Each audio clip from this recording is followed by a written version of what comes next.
I do a lot of joint locking videos, and the number one complaint you get from a lot of people, you're not going to just put that on someone, they're not going to let you do it. Yeah, I would think that's apparent, but for those of you who don't understand that, let's start with that. So when you do a video and you're showing the mechanics of joint locks, you have to show them in such a way that the guy is compliant. No one can learn this with a guy flailing around. You have to actually understand the structure of joint locks before you can apply them.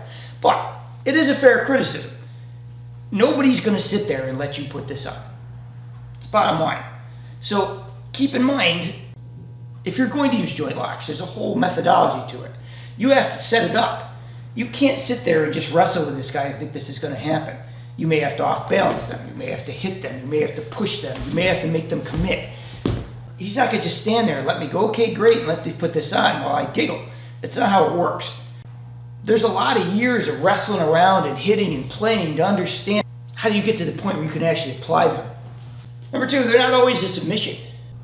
Everyone watches videos and they think they see these neat toys where you can put pain on someone, you can make them scream and you can hold them there. Your odds of holding someone there isn't great. Generally when you hold someone there, it's either the fact that they're inebriated, they're not good fighters, or you have help. You see this in police. I've seen it in Germany a lot where they use these locks like this to pick people up and take them off the roads. But there's always someone on the other side lifting them there. So it's not that they're not applicable, it's just you have to use them in the right way. But against a skilled fighter, your odds of just slapping one of these on isn't particularly good. So a lot of times when you do these, you have to keep in mind that often these are tears. They're not actually submissions. So if I go faster than his joint can move, if I'm going nice, I can put him down. But if I'm going faster than his joint can move, that's where the injury is. So a lot of times you hit somebody, they stick a hand out, you may not get that perfect joint lock, but if you tear through it, that's where the pain comes. So if you rip through this, you get an injury, and sometimes that's debilitating in a fight. So when you're doing these, you should practice them both ways. You should practice them as submissions, you should practice them as destructions. So if you get in that situation where you don't have the luxury of submitting someone in, you just want to tear through it and go to your next work. Number three, joint locks don't always work.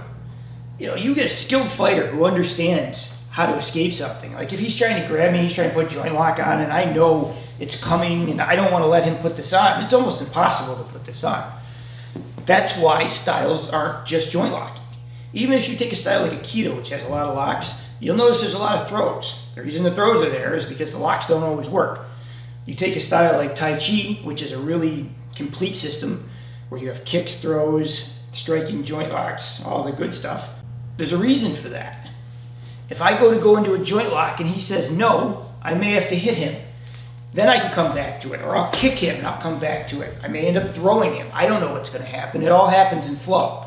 You have to learn to be in that mindset. Whereas if I go to put this on and he slips it, I can't worry about trying to continue to put it on. I just have to ignore it and go to the next motion. I go to put this on, he says no, I go to the next motion. I continue my work. Maybe I'll come back to it after. You have to integrate joint locks into the rest of your work. If you try and use them as a standalone, you're going to have a lot of trouble. So keep these things in mind when you're joint locking. There's a lot of mythology to joint locking. People believe a lot of things that aren't true. Practice them slow, learn them the correct way, but keep in mind in the real world, they're not going to be done a lot of times like you do them in your school.